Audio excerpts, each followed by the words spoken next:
We grow up hearing the same stories over and over again. Stories of sacrifice, humility, kindness in the face of cruelty. Stories that teach us that to be good is to be meek, that to love is to forgive, and that suffering is not just noble, but divine.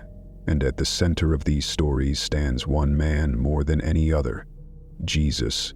Not just as a historical figure, but as a symbol, the man who loved unconditionally, who turned the other cheek, who walked calmly toward his death so that others could live.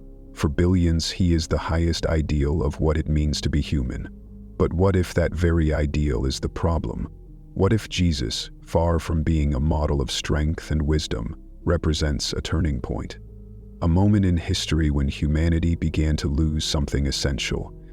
That is exactly what Friedrich Nietzsche believed. His critique wasn't about theology or doctrine. He wasn't interested in debating miracles or divinity. He was after something deeper: the psychology behind our morality, the invisible values that shape our instincts, our choices, and our culture.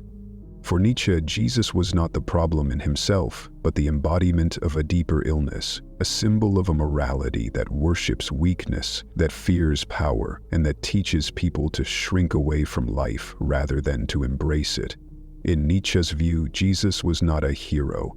He was the beginning of a long decline. To understand Nietzsche's outrage, you have to see how he defined heroism. A true hero to him was someone who affirmed life fully, someone who embraced risk, conflict, suffering, even tragedy, not because they enjoyed pain, but because they knew that greatness could only be born through struggle. The hero doesn't avoid the harshness of the world. He engages with it. He shapes it. He asserts his will upon it. Jesus, in Nietzsche's view, did the opposite. He preached surrender. He turned suffering into a virtue. He told people to wait for a kingdom not of this world, and in doing so, he pulled them away from the very world they lived in. Nietzsche called this the inversion of values, where ancient morality, Greek, Roman, even pre-Christian, celebrated strength, honor, courage, and pride. Christianity flipped the script. Suddenly, humility was strength, poverty was purity, submission was moral. Nietzsche didn't see this as progress. He saw it as a moral revolution, led by those who had lost the battle in the real world and decided to rewrite the rules of victory. Instead of fighting back, they declared that not fighting was the true path to righteousness. Instead of conquering, they claimed that to suffer was more holy than to win. And this inversion, Nietzsche warned, spread like a virus through Western civilization. Jesus, then, was not the disease, but the perfect carrier. He didn't fight Rome. He didn't resist his execution. He didn't stand for political revolution. His message was not one of action, but of inner peace. He told people to love their enemies, to expect nothing, to store up their treasures in heaven. Nietzsche called this the morality of the weak, a morality born out of resentment, the deep, slow-burning anger of those who cannot assert themselves, and so choose to moralize their own powerlessness. In this worldview, the powerful are not just dangerous, they are evil. The noble become sinful, the successful become corrupt, and those who suffer, they are suddenly the chosen ones. But Nietzsche didn't simply blame Jesus. In a strange way, he admired him. He believed Jesus lived his message authentically, even beautifully. He wasn't a hypocrite like the church that followed him. Nietzsche saw Jesus almost like a mystic, someone detached from the world, someone who transcended all anger, all ego. But to Nietzsche, this was the problem, because what Jesus represented was not a new vision of human greatness, but an escape from it. He rejected the very instincts that, for Nietzsche, made life powerful and meaningful. Ambition, struggle, desire, pride, the will to overcome. And the church, Nietzsche believed, took this message and turned it into an empire of guilt. They built cathedrals on top of self-denial. They taught people to be ashamed of their instincts, to fear their own passions, to see their bodies as dirty and their desires as sinful. The cross, once a symbol of execution, became the ultimate badge of honor. The man who died on it became the model of perfection. And with that, Nietzsche believed, the West began to decline, not economically or politically, but spiritually. We began to worship suffering. We began to fear greatness. This is why Nietzsche famously declared, "God is dead," not as a celebration, but as a diagnosis. He saw that the old values, the Christian values, were losing their power, but nothing had yet taken their place. We were still living in the moral shadow of Jesus, still believing that suffering was sacred, still afraid to embrace life with full intensity. And so we drifted, lost between two worlds, one that had died and one that had not yet been born. So what happens to a culture that loses its gods but keeps their morality? That's the paradox Nietzsche saw unfolding in the modern world. The decline of religion didn't free us from the values of Christianity. It left us clinging to them without the story that once gave them meaning. We stopped believing in heaven, but we still believed in guilt. We stopped praying, but we still felt ashamed for wanting too much. We declared ourselves free, and yet we were still shackled to a moral framework that had been designed to tame us, not to empower us. Nietzsche called this the ghost of Christianity, values walking around without a god to justify them. Humility, meekness, forgiveness, self-denial. These weren't just personal virtues anymore. They became cultural expectations, social norms, even political ideologies. And the question Nietzsche wanted to ask was uncomfortable. What if these values, once useful for survival, are now holding us back? What if they were never about virtue at all, but about control? He believed that the slave morality Jesus represented was born not out of strength, but out of weakness. It was the worldview of those who could not triumph in the world as it was, and so sought to redefine triumph itself. Instead of power being admirable, it became evil. Instead of desire being natural, it became sinful. Instead of excellence being something to strive for, it became something to distrust.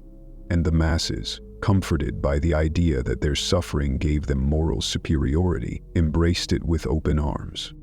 But what are we left with when the metaphysical scaffolding is removed? When we tell ourselves that we are free, but still live by values rooted in denial, sacrifice, and submission? Nietzsche feared that this gap, this moral vacuum, would eventually produce a new kind of sickness, a passive nihilism, a slow decay of meaning, ambition, and vitality. People no longer believed in divine reward, yet they still lived as if their highest calling was to avoid sin, suppress their will, and play small. And this, he believed, was a spiritual tragedy. You can see this tension today in how we talk about success. On one hand, we admire those who rise above, who create, who lead. But on the other, we are quick to tear them down the moment they become too confident, too proud, too unapologetic. We tell ourselves we want to be strong but not too strong, independent but not threatening, ambitious but never selfish. We've inherited a morality that makes us suspicious of power itself, and so we remain caught, yearning for greatness while fearing the judgment that comes with it. Nietzsche wasn't advocating for cruelty, oppression, or domination. That's a lazy misreading. He wasn't calling for a return to brute force or conquest. What he wanted was something far more radical, a new morality, rooted not in fear or resentment, but in affirmation, a set of values that celebrated the fullness of life, including its chaos, its conflict, and its pain. He dreamed of a new kind of individual, what he called the Obermensch, or Overman, someone who created their own values, who lived with courage, creativity, and inner strength. And that's why he believed Jesus could never be a hero in this new world. Because Jesus, for all his purity and compassion, ultimately pointed people away from life. He taught them to wait, to endure, to hope for a better world instead of building one here and now. In Nietzsche's eyes, that made him not a liberator but a seducer, a gentle voice that led people into a cage of their own making. This might sound harsh, maybe even offensive. But Nietzsche wasn't trying to provoke for the sake of it. He was trying to wake people up. He wanted us to see that the ideals we worship, whether or not we're religious, have consequences. That the way we frame goodness and virtue can either empower us or keep us small, and that unless we're willing to question our deepest assumptions, we'll continue to live in a state of quiet contradiction, claiming to love life while secretly believing that the best thing we can do is deny it. So what exactly did Nietzsche mean by life denial? It's a term that sounds abstract, but its effects are deeply personal, woven into how we think, behave, and relate to the world around us. For Nietzsche, life denial wasn't about physically dying or withdrawing from existence. It was about a mindset, a pattern of thinking that treats suffering, desire, and individuality not as natural parts of life, but as problems to be suppressed, rejected, or redeemed. Christianity, he argued, had elevated this mindset into a virtue. At the heart of the Christian ethic, Nietzsche saw a profound discomfort with the human condition. Instead of accepting life in its totality, with all its uncertainty, brutality, passion, and contradiction, it sought to escape it. It labeled pain as punishment, pleasure as sin, and the will as something dangerous that needed to be tamed. In its place, it offered ideals that looked noble on the surface: humility, purity, self-sacrifice, but which Nietzsche believed functioned as tools to deny the very instincts that made us alive. He was fascinated by how this played out not just in churches or sermons, but in the psychology of the everyday person. People who claimed to love life but constantly apologized for their desires. People who repressed their ambition because they were told it was pride. People who avoided conflict at all costs because peace was seen as the highest good, even if it meant denying themselves. To Nietzsche, this wasn't virtue. It was a slow erosion of spirit, a morality built not on strength, but on the fear of living too fully. And nowhere was this more visible than in how we treat suffering. Christianity, Nietzsche said, gave suffering a special status. It turned it into a badge of honor. The more you endured, the more noble you became. Pain became proof of your moral worth. But this, Nietzsche believed, was a dangerous illusion. It didn't eliminate suffering, it glorified it. And in doing so, it taught generations of people to romanticize their pain, rather than rise above it. Suffering, in Nietzsche's eyes, wasn't sacred. It was real, brutal, inescapable. But instead of avoiding it or dressing it up in moral robes, he believed we should face it head-on, accept it as a part of existence, even learn from it, but never worship it.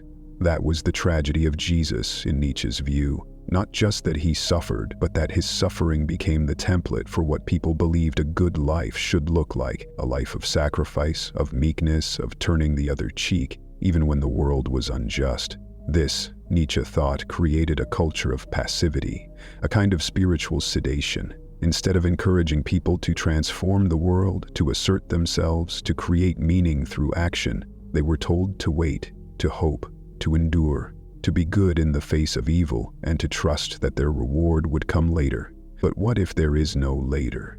What if this life is all there is? What if the call to self-denial is robbing people of the only chance they have to live fully, courageously, and authentically? This wasn't just a philosophical debate for Nietzsche. It was existential. Because if the values we inherit teach us to see our instincts as sinful, our passions as dangerous, and our strength as something to be hidden, then we begin to live divided lives. We smile when we want to scream. We comply when we want to rebel. We apologize for our desires and wear masks of virtue to hide our hunger for something more. And all the while we wonder why life feels numb, gray, and hollow. Nietzsche wanted to expose the cost of this inner fragmentation. He wanted to show that beneath the surface of our modern lives lies a deep dissonance between what we've been taught to admire and what we truly crave, between the values that once helped us survive and the ones we need now to thrive, between a morality built to control the weak and a new ethic that could empower the strong. But he also knew that letting go of inherited values is not easy. It's not just an intellectual exercise, it's a transformation of the self. Because when you strip away the comforting narratives of salvation, sacrifice, and reward, what you're left with is something terrifying: freedom. The freedom to define your own values, to decide what matters, to live without guarantees, and to carry the full weight of your choices. If freedom is so essential to our potential, why does it so often feel like a threat? This was one of Nietzsche's most unsettling insights, that most people, when confronted with the possibility of total freedom, instinctively recoil. Not because they're lazy or unintelligent, but because freedom demands something terrifying. It demands that we take full responsibility for our existence. No gods, no saviors, no divine scripts, just you, your will, and the burden of choosing what kind of life to live. Nietzsche didn't romanticize this burden. He saw it for what it was, heavy, frightening, and often overwhelming. But he also believed it was the only path to becoming fully alive. The tragedy, he thought, was that humanity had been trained, conditioned over centuries to reject this path. We've been taught to seek comfort over courage, obedience over originality, and salvation over self-determination. And much of this, he believed, began with the legacy of Jesus.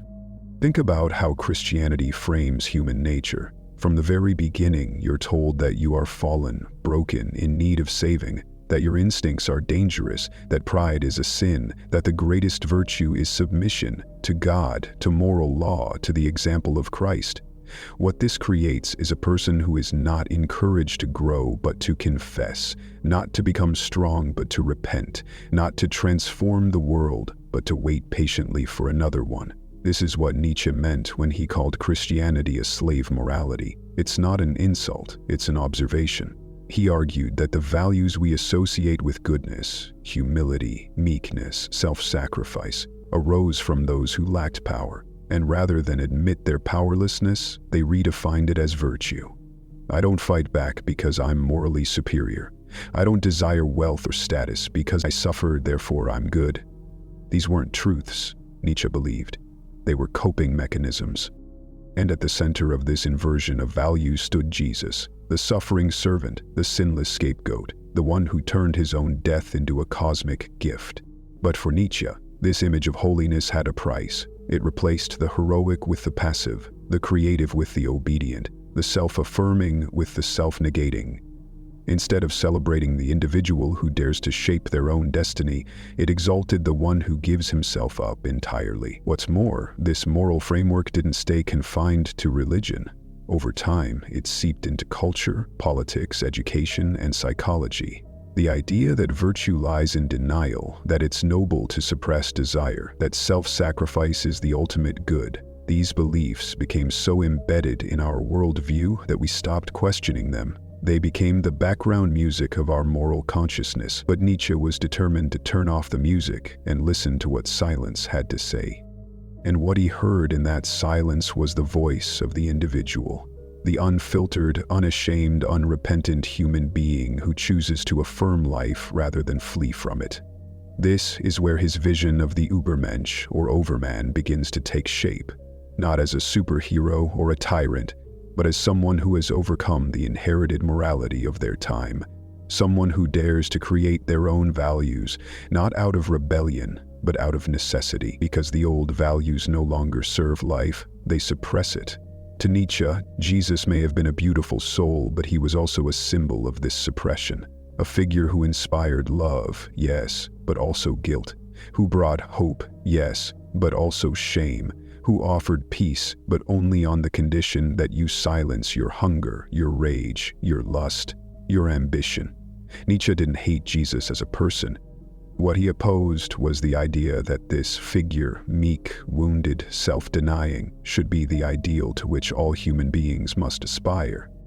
He believed that such an ideal, when worshipped without reflection, can slowly destroy our vitality.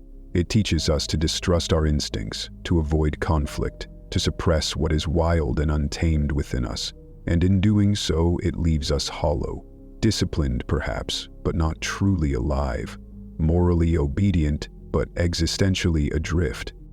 So what does a hero look like in Nietzsche's world?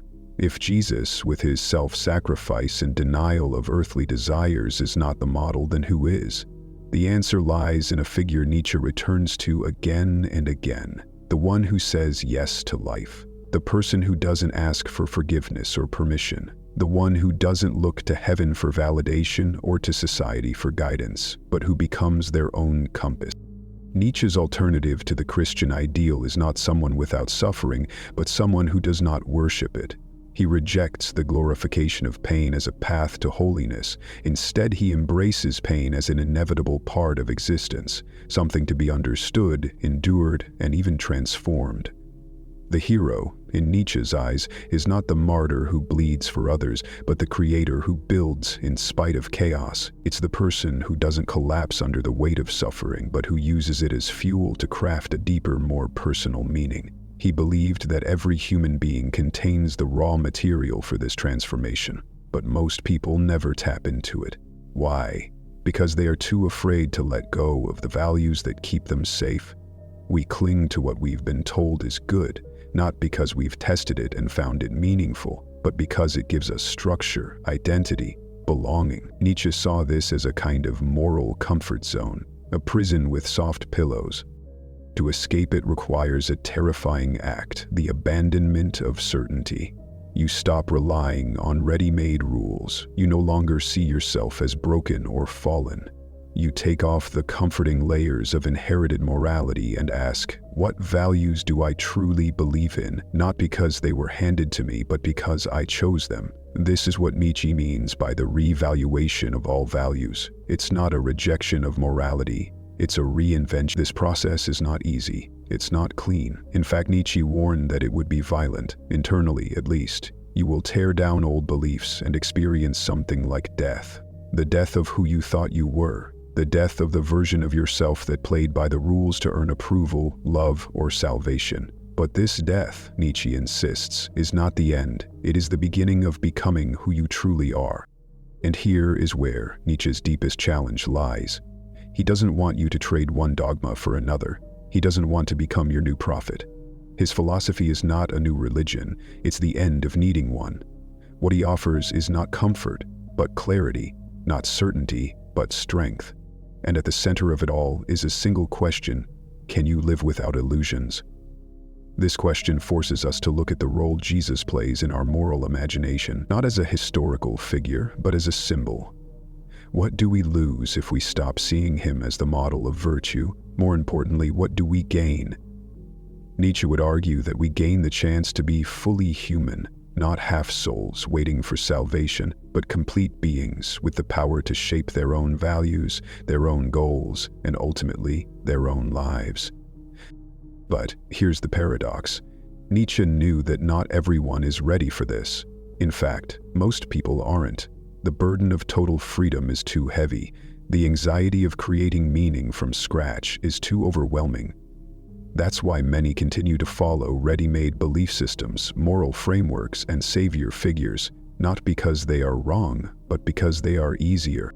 And Nietzsche, despite his harsh tone, understood this. He knew that tearing down illusions doesn't always lead to liberation. Sometimes it leads to despair. Sometimes people need stories to survive. They need myths, symbols, rituals. And Jesus, for many, remains one of the most powerful of those symbols. But Nietzsche wanted us to be honest about it, to recognize that we are choosing comfort over truth, submission over creation, familiarity over transformation.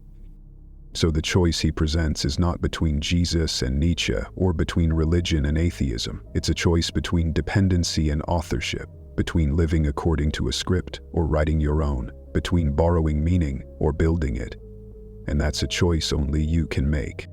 To live without illusion is to walk a tightrope above an abyss. This is the image Nietzsche offers us in Thus Spoke Zarathustra, a rope stretched between the animal and the Übermensch, the overman, the one who creates meaning from chaos. There's no safety net, no divine promise to catch you if you fall, only the risk, the sky, and the possibility of something greater on the other side. What Nietzsche proposes is not an easy life. It is not comforting. It is not filled with the reassurance that someone somewhere has a plan for you. It is filled instead with the terrifying and exhilarating realization that you are the one who must create that plan, that nothing is coming to save you, and that this is not a curse, but a gift, because once you accept it, you are free. But freedom is not what most people think it is. It is not the absence of constraint, the ability to do whatever you want. That kind of freedom is shallow. Nietzsche's freedom is much more radical. It is the ability to face the full weight of existence without flinching, to stare into the void and not run away, to say yes to life, not just when it is beautiful, but even when it is cruel, meaningless, absurd. This is where Nietzsche most radically breaks from the Christian worldview. For Christianity, the cross is both a symbol of suffering and its transcendence. Pain is redeemed by God's plan, meaning is granted from above. But for Nietzsche, there is no plan. Suffering is not redeemed, it is raw, real, and ever-present. And yet he does not tell us to despair, he tells us to transform. The truly heroic, in Nietzsche's world, is not the one who sacrifices himself for a higher power, but the one who affirms life in all its difficulty, who learns to dance even in chains, who takes their scars not as symbols of victimhood, but as proof that they were brave enough to live. This is the opposite of martyrdom. It is the resurrection of the self, not by divine will, but by human courage. And yet, Nietzsche's vision does not require the rejection of everything sacred. What he asks is that we reimagine the sacred, not as something given, but as something made, not as a commandment, but as a creation. He is not trying to destroy meaning, he is trying to return it to its rightful place, within us, not in heaven, but in the human heart, not in prophecy, but in poetry, not in obedience, but in authorship. And the hero then is not dead, but he is not who we thought he was. He does not turn the other cheek. He does not ask for permission. He does not suffer passively. He burns, breaks, rebuilds, he questions, he creates, he endures. He is, in every sense, alive. And maybe that's the most radical thing Nietzsche asks of us, not just to think, but to live. Fully, fiercely, without guarantees, to become, as he put it, who we truly are. That journey will not look like sainthood. It will look messy, honest, human. It may never be recognized by the world. It may not be rewarded with applause or salvation, but it will be yours.